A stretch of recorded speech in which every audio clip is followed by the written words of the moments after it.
आज আমি আপনাদেরকে এই ভিডিওর মধ্যে দেখাবো খুব সহজে আপনারা ফেসবুক পাসওয়ার্ড কিভাবে চেঞ্জ করবেন এবং সেই পাসওয়ার্ড যদি আপনারা ভুলেও যান তা কিভাবে চেঞ্জ করবেন তা দেখাবো এই ভিডিওর মধ্যে। তো এখন আমি চলে এসেছি আমার মোবাইল স্ক্রিনে, এখান দিয়ে ফেসবুকটাকে ওপেন করে নেব। তো ফেসবুকটা ওপেন করার পরে ওপরে দেখুন তিনটে লাইন রয়েছে, জাস্ট এখানে ক্লিক করলাম। ক্লিক করার পরে একটু স্ক্রল ডাউন করলে নিচে অপশান চলে এসেছে সেটিং বলে, তো এখানে জাস্ট ক্লিক করলাম। তো ক্লিক করার পরে এখানে একটি অপশান রয়েছে দেখুন পাসওয়ার্ড অ্যান্ড সিকিউরিটি বলে, তো এখানে জাস্ট ক্লিক করে দেবো। তো এখানে ক্লিক করার পরে নিচে দেখুন একটি অপশান চলে এসেছে চেঞ্জ পাসওয়ার্ড বলে, তো এখানে জাস্ট ক্লিক করব।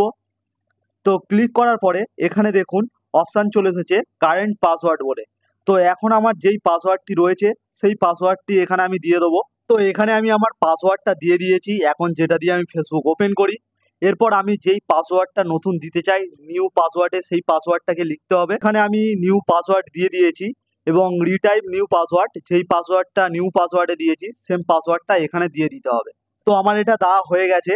তো এবার জাস্ট সেভ চেঞ্জ করলে আমার পাসওয়ার্ডটা এখান দিয়ে চেঞ্জ হয়ে যাবে এবং এর পরে থেকে যখনই আমরা ফেসবুক লগ ইন করবো এই নতুন পাসওয়ার্ড দিয়ে আমাদের ফেসবুকটাকে ওপেন করতে হবে। এবারে আসি যারা তাদের ফেসবুক পাসওয়ার্ডটা ভুলে গেছে তারা কি করবে। এখানে দেখুন রয়েছে ফরগেট পাসওয়ার্ড বলে, তো এখানে জাস্ট ক্লিক করে দিতে হবে।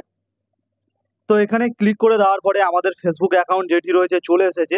এরপর দেখুন এরকম চারটে অপশান চলে এসেছে, যে এর মধ্যে আমাদের ফেসবুকের একটি কোড ঢুকবে যেই নাম্বারটি দিয়ে আমাদের ফেসবুক ওপেন করা রয়েছে। তো সেটা আমরা কিসের মাধ্যমে পেতে চাই, হোয়াটসঅ্যাপে পেতে চাই, না আমরা ফেসবুক নোটিফিকেশানে পেতে চাই, না আমরা এসএমএসে পেতে চাই, না এন্টার পাসওয়ার্ড দিয়ে আমরা লগ ইন করতে চাই। যেহেতু আমি পাসওয়ার্ড তো জানি না, তো তাই আমি ওপরেরটা চয়েস করছি সেন্ড কোড ভিয়া হোয়াটসঅ্যাপ। তো এখানে জাস্ট করে কন্টিনিউতে ক্লিক করে দিলাম। তো কন্টিনিউতে ক্লিক করার পরে আমাদের একটু ওয়েট করতে হবে। দেখতেই পাচ্ছেন আমাদের ফেসবুকের এই 6 ডিজিটের কোডটা এখানে চলে এসেছে। তো এবারে এখানে এই কোডটি আমি লিখে দেব। তো কোডটা লেখা হয়ে গেছে, এরপরে কন্টিনিউ করে দেব। তো কন্টিনিউ করার পরে দেখুন চলে এসেছে এন্টার এ নিউ পাসওয়ার্ড। তো আমি একটা নতুন পাসওয়ার্ড এখানে দিয়ে দিচ্ছি যেটা দিয়ে আমি ফেসবুক ওপেন করতে চাই এখন। তো আমার এখানে দেখতে পাচ্ছেন নতুন পাসওয়ার্ড দেওয়া হয়ে গেছে। এবারে জাস্ট আমি এই টিক চিহ্নতে বক্সে ক্লিক করে দিলাম। এটা করলে কি হবে, আমার ফেসবুকটি যেখানে যেখানে ওপেন রয়েছে সব জায়গা দিয়ে লগ আউট হয়ে যাবে এবং এখানে নেক্সট যদি আমি করে দিই আমার পাসওয়ার্ডটা চেঞ্জ হয়ে যাবে। এবারে যখনই আমি এই ফেসবুকটি লগ ইন করবো এই পাসওয়ার্ড দিয়ে আমাকে লগ ইন করতে হবে। তো দেখলেন ফেসবুক পাসওয়ার্ড খুব সহজে কিভাবে চেঞ্জ করতে হয়। যদি ভিডিওটা হেল্পফুল হয় অবশ্যই একটি লাইক করে দেবেন আর এরকম ভিডিও পেতে আমার চ্যানেলটিকে সাবস্ক্রাইব করে রাখবেন।